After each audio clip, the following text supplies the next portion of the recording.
নমস্কার বন্ধুরা, আজ কিশোর কুমার আর অমিতাভ বচ্চনের জুটির গান সম্বন্ধেই কথা বলবো।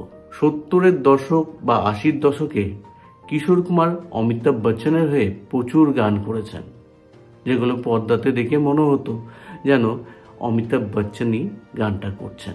এটা বলা যেতে পারে যে কিশোর কুমারের এই জাদু। তিনি অমিতাভ বচ্চনের হাব ভাব সব নকল করে গানগুলো করতেন, আর পর্দায় দেখে মনে হতো যেন অমিতাভ বচ্চনই গানগুলো করছেন। আজও কিন্তু ভীষণভাবে জনপ্রিয় সেসব গানগুলো। এর মধ্যে থেকেই আজকে একটা জনপ্রিয় গান নিয়ে ভিডিও করতে চলেছি, যে গানের ইনিশিয়াল সুর দিয়েছিলেন বাপ্পি লাহিড়ীর মা। হ্যাঁ, বাপ্পি লাহিড়ীর মা সুরটা দিয়েছিলেন। সেই গানটা কি করে তৈরি হয়েছিল, কিভাবে ইন্সপায়ার হয়েছিলেন পরিচালক, সেই সম্বন্ধেই বলবো আজকের এই ভিডিওতে।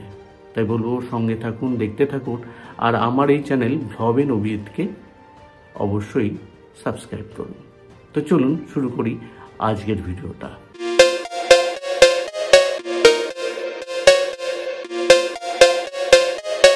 আজকে যে গানটার সম্বন্ধে কথা বলতে চলেছি সেটা নামক হালাল এই সিনেমার গান। পাগে ঘুঙরু ভীষণভাবে জনপ্রিয় হয়েছিল কিশোর কুমারের এই গানটা, আর এই গানটার জন্য কিন্তু ফিল্মফেয়ার অ্যাওয়ার্ড পেয়েছিলেন কিশোর কুমার। যাই হোক, এই সিনেমার পরিচালক ছিলেন প্রকাশ মেহরা। তিনি একটা হলিউডের সিনেমা দেখেছিলেন। সিনেমাটার নাম ছিল দ্য পার্টি, যেখানে পিটার সেলার্স একজন ভারতীয় চরিত্রে অভিনয় করছিলেন। একটা বিলাসবহুল পার্টিতে পিটার সেলার্স নিমন্ত্রণ পেয়েছিলেন, আর সেখানে কি আচরণ করেছিলেন সেটা প্রকাশ মেহরার ভীষণ ভালো লাগে। তিনি একটা গানের মধ্যে সেই সিচুয়েশনটা রাখতে চেয়েছিলেন। প্রকাশ মেহরা তিনি আঞ্জানকে এই সিচুয়েশনটা তুলে দেন। আঞ্জান ছিলেন একজন গীতিকার। তিনি এই সিচুয়েশনের উপরে একটা মশলাদার গান তৈরি করেন। তৈরি করার পর তারা দুজনে মিলে সরাসরি বাপ্পি লাহিড়ীর বাড়িতে চলে যান। বাপ্পি লাহিড়ীর বাড়িতে প্রকাশ মেহরা আর আঞ্জান গিয়ে বাপ্পি লাহিড়ীকে বলেন, তোমার মায়ের সঙ্গে দরকার আছে। বাপ্পি লাহিড়ী বুঝে উঠতে পারেন না কি দরকার আছে তার মায়ের সঙ্গে। বাপ্পি লাহিড়ীর মা যখন আসেন, প্রকাশ মেহরা তার হাতে গানটা দিয়ে বলেন, এটার ইনিশিয়াল সুর আপনাকে করতে হবে। বাপ্পি লাহিড়ীর মা পারদর্শী ছিলেন ক্লাসিক্যাল গানের জন্য। যাই হোক, ওই শব্দের উপর বাপ্পি লাহিড়ীর মা ক্লাসিক্যাল ভাবে একটা সুর দেন। বাপ্পি লাহিড়ী সেই সুরের মধ্যে ডিস্কো আন্দাজ ঢুকিয়ে দেন।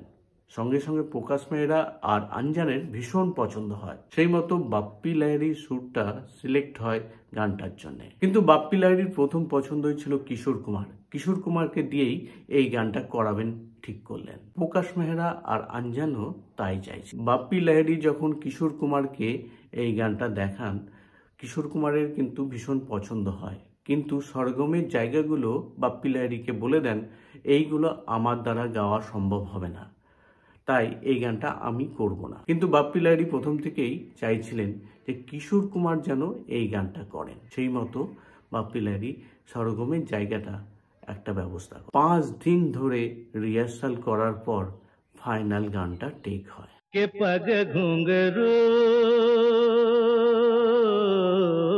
সত্যি গানটা বড় হলেও আজও কিন্তু গানটা শুনতে ভীষণ ভালো লাগে। বাপ্পি লাহিড়ী একটা ইন্টারভিউতে বলেছিলেন, সরগমের জায়গাগুলো পণ্ডিত সত্যনারায়ণ মিশ্রকে দিয়ে গানটা করিয়েছিলেন। সামগ্রিকভাবে কিন্তু গানটা ভীষণ ভীষণ জনপ্রিয় হয়েছিল সেই সময়। এখনো কিন্তু শুনতে ভীষণ ভালো লাগে।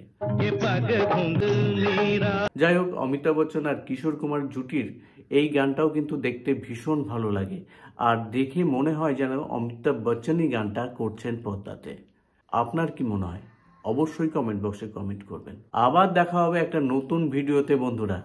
ততক্ষণের জন্য কিন্তু বিদায় চাইছি। ভালো থাকবেন।